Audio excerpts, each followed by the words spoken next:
할렐루야.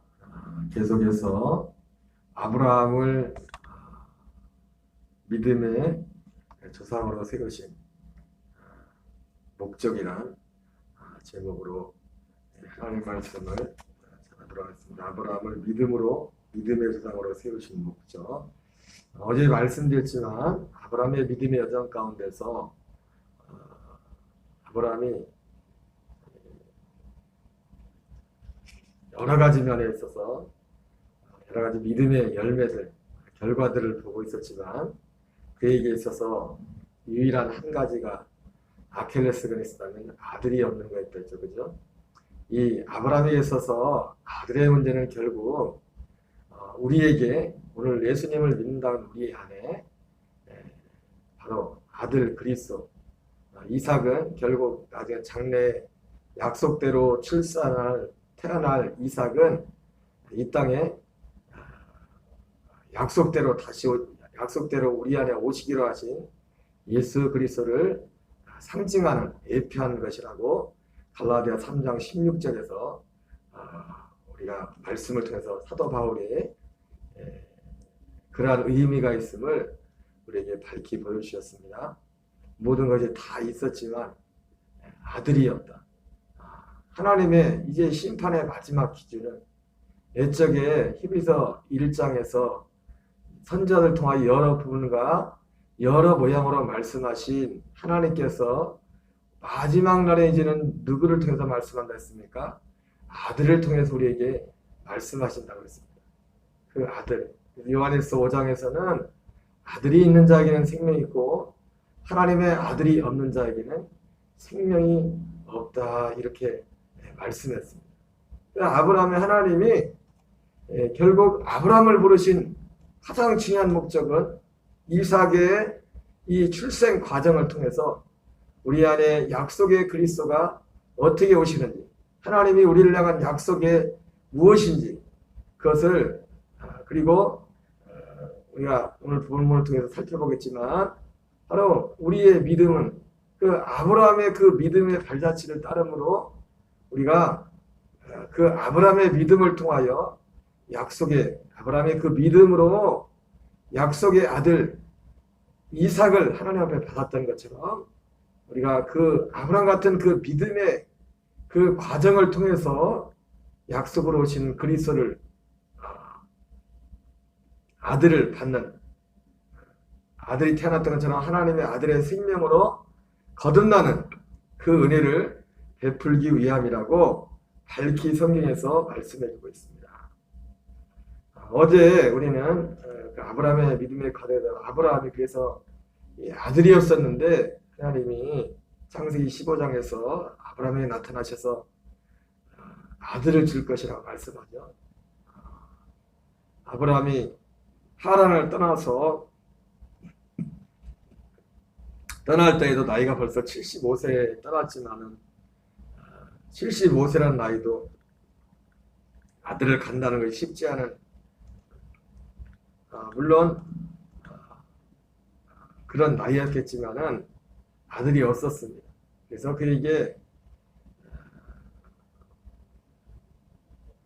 벌써 그 100세가 되어서 이삭을 낳지만은 사실은 25년이라는 시간이 있지 않습니까? 25년이라는 그런 공백 25년 후에 결국 이삭을 낳게 되는데 100세도 100세지만 그 25년 전에도 이미 아브라함이 아들을 갖는다는 것이 사라도 그렇고 물론 오늘날처럼 의학이 발전해서 병원에 가서 왜 그런지 뭐 검사해보지 못했겠지만은 아들을 가질 수 없는 그런 상황이었다는 것을 우리가 알 수 있습니다. 왜냐하면 아브라함의 마음에 이미 아들의 소망이 끊어져 있었죠. 창세기 15장에 보면은 아브라함이 뭐라고 했습니까? 창세기 15장에서 다메섹 엘리에셀이나 잘 기르겠습니다. 다메섹 엘리에셀이나 잘 기르겠습니다. 그랬더니 하나님 뭐라고 아니라 네 상속자는 다메섹 엘리에셀이 아니라 네 몸에서 날 자가 네 상속자가 되리라 이렇게 말씀했다는 거예요. 그러니까 그 창세기 15장을 볼 때 이미 그 창세기 15장의 그 사건은 하란을 떠날 때 75세였으니까 뭐 애굽을 왔다고 이러저러 할지라도 80 이전에 70대에 아마 아브라함에게 하나님이 나타나서 약속했다는 것을 알 수가 있어요. 벌써 그때 아브라함은 이미 아들을 갖는다는, 자기 몸에서 자기 씨로 아들을 갖는다는 그런 소망을 접어버렸다. 그런 상황이었던 것을 볼 수가 있습니다. 하나님께서는 그에게 아니라고, 내 몸에서 날 자가 내 상속자가 될 것이다, 이렇게 말씀을 하셨고, 그리고 아브라함을 장막 밖으로 가서 하늘에 바라보게 하고 하늘의 별들을 바라보라, 그렇게 말씀하면서 내가 그 별들을 셀 수 있나 보라, 내 조상의 내 씨가 저 하늘의 별과 같이 많을 것이다, 그렇게 약속을 했고, 아브라함이 하나님의 말씀을 믿었다고 했어요. 하나님 그 믿음을 의롭다 여겼다 했어요. 그럼에도 불구하고 아브라함의 그 믿음은 불완전한 믿음이었어요. 그 아브라함의 믿음을 통하여 어떤 역사들이 나타나지 않았습니다. 그래서 아브라함이 얼마 있다가 85세에 그러니까 85세까지는 기다린 건지 기다렸겠죠. 기다린 부분이 있겠죠. 근데 기다려도 그 약속을 먹고 기다려도 자식이 들어서질 않는 겁니다. 그래서 사라가 먼저 아브라함에게 자기의 몸종 하갈을 주면서, 하나님께서 우리에게 이 잉태를 아기를 허락하시 안 해줬으니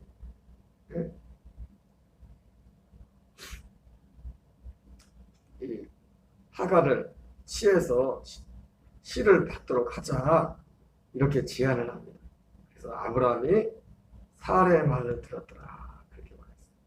어제 우리가 분명히 확인했지만 하나님은 창세기 15장에서 하나님은 내 몸에서 날 자가 내 상속자가 되리라고 했을 때 아브라함에게 내 몸에서 날 자가 난다, 이것은 바로 어떤 내용까지 포함한다고 했습니까?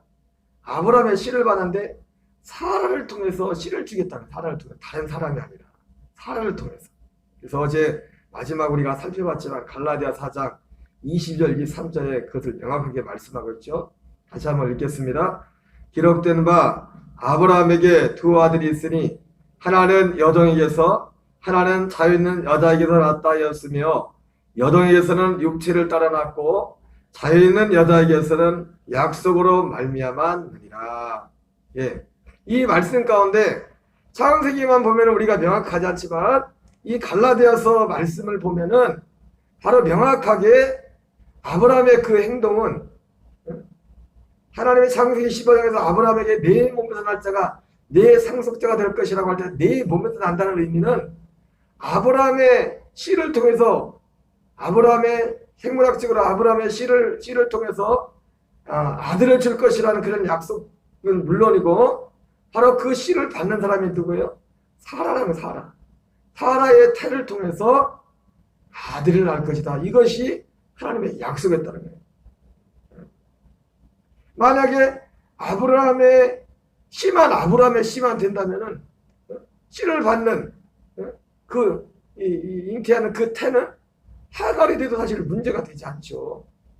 씨만 아브라함의 씨면 되니까. 그러나 하나님의 약속은 뭐였어요? 씨도 아브라함의 씨지만 그 태가 사라의 태를 통해서 와야 된다는 거예요. 그게 하나님의 약속이었다는 것을 우리는 이 갈라디아 말씀을 통해 알게 돼요. 그래서 명확하게 성경에서 말씀하기를 여종 하갈에게서는 육체를 따라 낳고, 약속이 없었다는 겁니다. 하나님이 그 아브라함에게 네 몸에서 날 자가 내 상속자가 되리라고 했을 때 그 의미는 하갈이 아니라 오직 사라의 태를 통해서 씨를 줄 것이라는 그 약속했다는 것이 이 본문을 통해서 명확해지는 거예요. 그래서 여종에게서는 육체를 따라 낳고 자유 있는 여자에게서는 약속으로 말미암았다, 이렇게 말씀하고 있습니다. 여러분, 이것은 갈라디아에서 나오지만은 단순히 이삭의 출산뿐만 아니라 오늘날 여러분 갈라디아서에서 나오는 이 두 여자의 비유는 교회 안과 교회 밖을 비교한 게 아닙니다. 교회 안에 모여 있는 사람들이 두 부리로 갈라진다는 겁니다. 약속에, 그래서 갈라디아서 26절에서 뭐라고 합니까? 갈라디아 교인들 향해서 자녀들아 너희는 이삭과 같이 약속의 자녀라 이렇게 말씀하고 있어요. 교회 안에도 하나님의 약속의 자녀가 있고 약속의 자녀가 아닌 그런 사람도 있다는 거예요.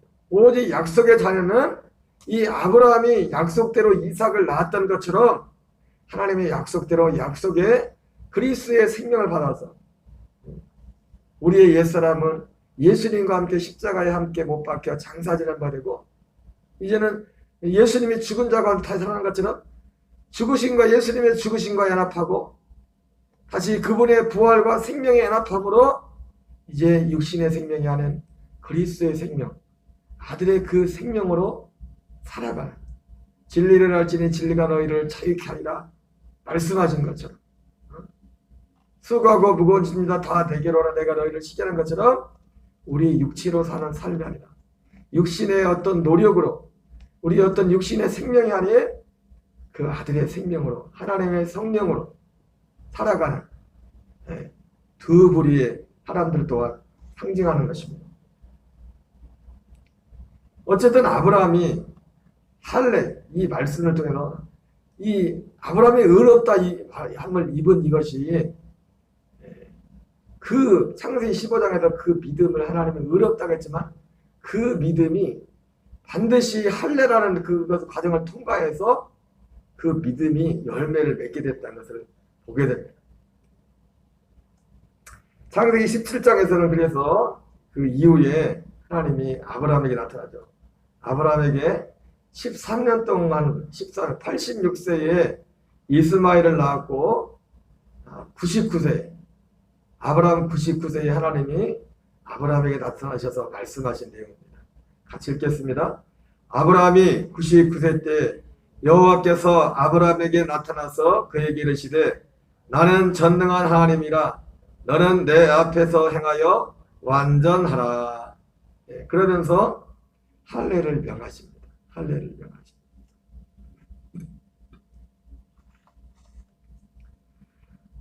할례 언약이죠.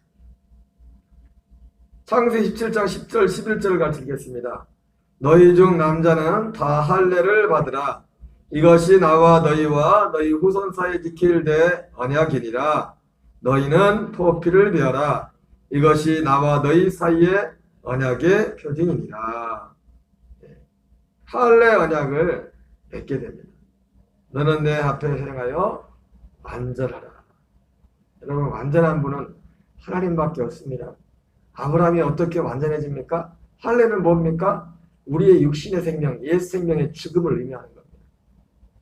할례는 내 옛 생명에서 여러분 우리가 세상에 태어날 때 어머니 뱃속에 있을 때는 우리가 무엇을 통해서 숨을 쉽니까? 탯줄을 연결해 그러죠?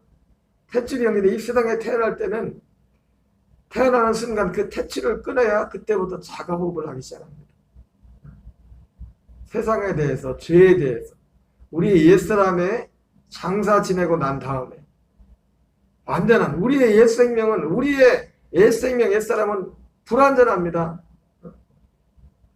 죄와 허물로 우리의 옛사람은 그렇게 죽어있는 상황입니다. 그래서 그 생명에서 어머니의 뱃속에서 그 탯줄을 끊고 이 세상에 나와서 이 세상에서 우리가 호흡을 할 수 있듯이 탯줄을 끊지 않고 이 세상에서 살 수가 없죠. 그죠? 예? 태어나는데 탯줄 이러고 엄마 나왔는데 탯줄 안 끊고 엄마가 이렇게 안 끊고 단에 살 수가 있어요? 이 세상에서 살려면은 어머니 배에서 나온 순간 그 탯줄을 끊어야 된다. 우리가 완전해진 것은 우리 스스로 완전해질 수가 없어요. 어떤 이 탯줄을 끊듯이 우리 옛 생명에 대해서 작별을 구하고 완전한 생명, 완전한 생명이신 하나님의 그 생명에 접붙임 받습니다. 그래서 사도 바울은 이 접붙인다는 표현들을 로마서에서 쓰고 있습니다. 전혀 다른 생명, 돌 감람나무 같은 우리가 참 감람나무에 접붙임 받아서 새로운 감람나무가 되듯이 우리가 완전해지는 과정은 이 과정, 우리가 예수님 안에서 완전한 자가 된다는 것은 이러한 과정을 겪는 겁니다. 우리가 어떤 옛날 본성 그대로를 우리가 노력하고 스스로 해가지고 그것을 어떻게 새롭게 개선시키는 것이 아니라 그것은 완전히 장사지내버리고 전혀 다른 생명인, 그래서 전혀 다른 것입니다. 로마서 8장에서는 이 육신의 생각과 영의 생각을 말하는데 이 육신은 우리의 옛사람을 말하는 거고 영은 성령님, 하나님의 아들의 생명을 말하는 거죠. 이것은 전혀 다른 거예요. 전혀 함께 할 수 없다고 했어요. 그렇죠. 본질 자체로.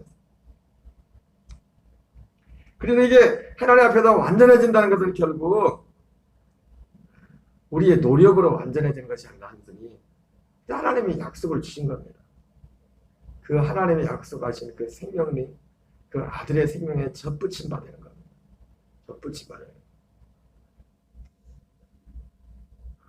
할례가 반드시 필요했어요. 너희는 포피를 베어라. 이것이 나와 너희 사이의 언약의 표징입니다. 자, 로마 4장 11절에서는 할례를 이렇게 말하고 있죠. 같이 읽겠습니다.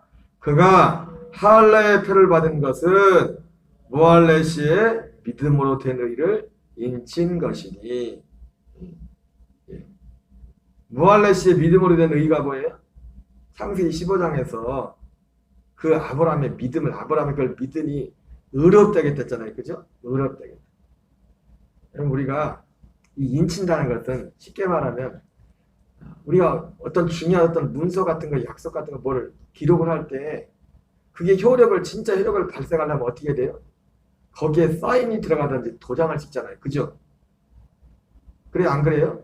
진짜 중요한 문서가 그게 실행이 될 때 완벽하게 그 내용을 다 해놨어도 거기에 그것이 실제로 실행이 되려면, 예를 들어서 뭐 우리에게 뭐 읍사모 있어서 어떤 행정들을 하지만 그 행정들을 공문을 만들어서 완벽하게 내용들을 다 만들었어도 그 내용 자체로서 완벽하지만 그 내용 자체로서 즉시 효력을 발휘하는 건 아닙니다. 그게 문서로서 효력을 발휘하려면 거기에 관련된 책임된 사람들의 그 사인이나 도장이 반드시 들어가야 돼요. 그리고 난 다음에 그 실제로 효력을 발휘합니다. 할례는 이와 같은 것입니다. 하나님의 약속은 그 약속 자체로서 아브라함이 믿었던 그 믿음은 그 자체로서 그 내용은 완벽하지만 할례 받기 전에 그 자체로서는 당장 효력을 발휘하지 못하는 겁니다. 반드시 이 할례라는 과정을 겪어야 됩니다. 그래서 이 할례는 뭐라고 했어요? 그 할례의 표를 받은 것은 무할례 시에 믿음으로 된 의를 인친 것이다. 이렇게 말하고 있습니다. 그러면서 이유는 뭡니까? 이는 무할례자로서, 아브라함도 무할례자였죠. 그죠? 이 할례 받기 전에는 아브라함도 무할례자였다. 무할례자로서 무할례 시에 하나님의 약속을 믿음으로 그걸 의롭다 인정을 받단 말이에요. 그러나 그것이 실제로 열매 맺는 것은 아브라함이 할례를 받음으로 그 믿음으로 인치받았고, 그래서 아브라함이 이렇게 하나님이 하신 것은 무할례자로서 믿는 모든 자의 조상이 되기 위한 거죠. 그러니까 아브라함에게는 우리 이방인 같은 무할례자에게도 믿음의 조상이고 할례자인 유대인들에게서도 믿음의 조상이 된다는 거죠. 왜? 하나의 약속이 하나였기 때문에. 약속은 하나였죠. 그죠? 아들을 주겠다는 약속이었어요. 그 약속을 언제 받았어요? 할례 받기 전에 약속, 무할례 시에 그 약속을 받아서 그걸 믿었단 말이에요. 그러나 그것이 실제로 열매내는 것은 아브라함이 할례를 받고 난 뒤에 열매를 맺게 돼요. 그래서 이것은 무할례자인 우리에게나 할례자인 유대인에게나 아브라함이 한 약속 안에서 우리의 믿음의 조상이 되기 위한 거였어요. 그들도 의로 여기심을 얻게 하려 하십니다.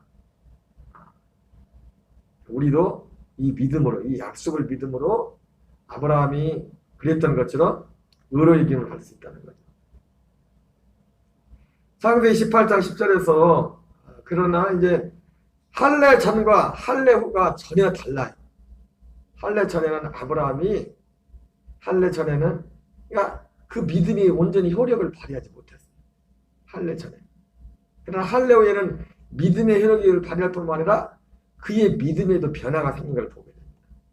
창세기 28장 10절에 같이 읽겠습니다. 그가 이르시되 내는 이맘때 내가 반드시 내게로 돌아오리니 내 안에 사라에게 아들이 있으리라 하시니 사라가 그 뒤 장막문에서 들었더라. 자, 창세기 로마서 4장 19절 19절부터 읽겠습니다. 그가 백선화되어 자기 몸이 죽은 것 같고 사라의 태가 죽은 같음을 알고도 믿음이 약하여지지 아니하고 믿음이 없어 하나님의 약속을 의심하지 않고 믿음으로 견고해져서 하나님께 영광을 돌리며 약속하신 것을 또한 능히 이루실 줄을 확신하였으니 그러므로 그것이 그에게 의로 여겨졌느니라. 여러분 저 보세요. 이 로마 4장 19절부터 22절은 아브라함이 여기도 믿음으로 의롭게 여기게 받았는데 이거는 우리가 알 수 있는 게 보면 다른 게 뭐냐면 믿음으로 아브라함이 의롭게 되었다 이렇게 되는데 할례 이후의 믿음을 말하는 거죠. 그죠? 그죠? 그가 백세나 되어 아브라함이 99세에 할례를 받았단 말이에요. 99세에. 그리고 할례 받기 이전에는 그가 창세기 15장에서 그 약속을 받고 하나님을 믿었지만 하나님을 내 믿겠습니다 했지만은 그의 믿음이 완전하지 못했잖아요. 그래서 어느 정도 기다리는데 기다리다 그걸 포기하고서 이스마엘을 낳아버렸잖아요. 그리고 99세에 하나님이 아브라함에 나타났을 때도 뭐라 합니까? 하나님 이스마엘이나 키울게요. 이스마엘이나 잘 키울게요. 그러잖아요. 그런데 그가 할례를 받고 나서는 그의 믿음이 실제가 그 약속, 하나님의 약속, 하나님 편에서만 약속이 아니라 그 아브라함에게 그 믿음이 실제가 되는 거예요. 진짜 믿어지는 거예요. 사실은 더 시간이 더 지났기 때문에 더 믿을 수 없는 상황인데 이제 믿어지는 겁니다. 이게 할례의 능력이 할례.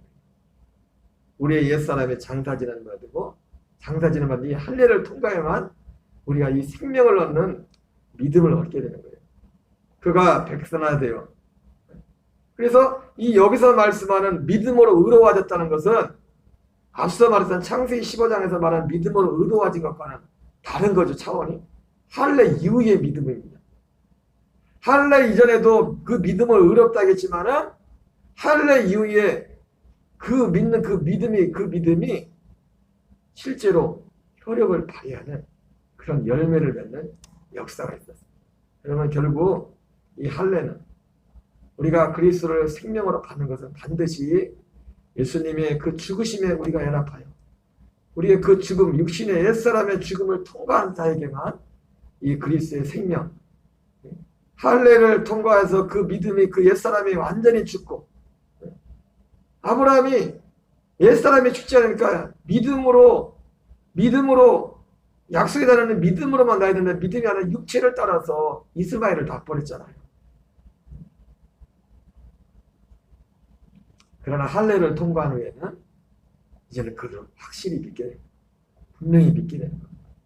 그래서 약속의 아들 이삭을 받게 되는 거죠. 곧 약속의 아들 그리스도를 우리에게 이러한 과정을 통해서 예수 그리스도를 받게 되는 거죠. 자, 여기까지만 읽고 마치겠습니다.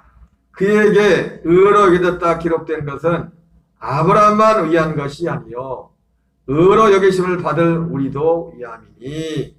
자, 그래서 이것이 뭡니까? 이 아브라함의 사건이 왜 우리에게 중요해요?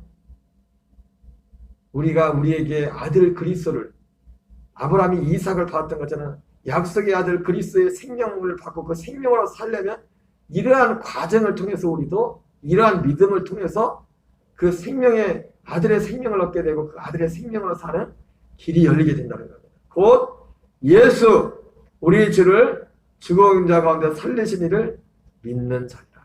우리 예수님을 믿어서 그 생명을 얻을 우리를 위한 것이라는 것을 우리에게 말씀해 주고 있습니다. 그래서 이러한 동일한 과정을 통해서 아들 그리스도가 우리 안에 오시고 그런 과정을 통해서 한 사람이 물과 성령으로 거듭나게 되는 그런 열매를 맺게 되고 그 생명 안에서 살아가는 그런 길이 시작된다는 것을 말씀하고 있습니다.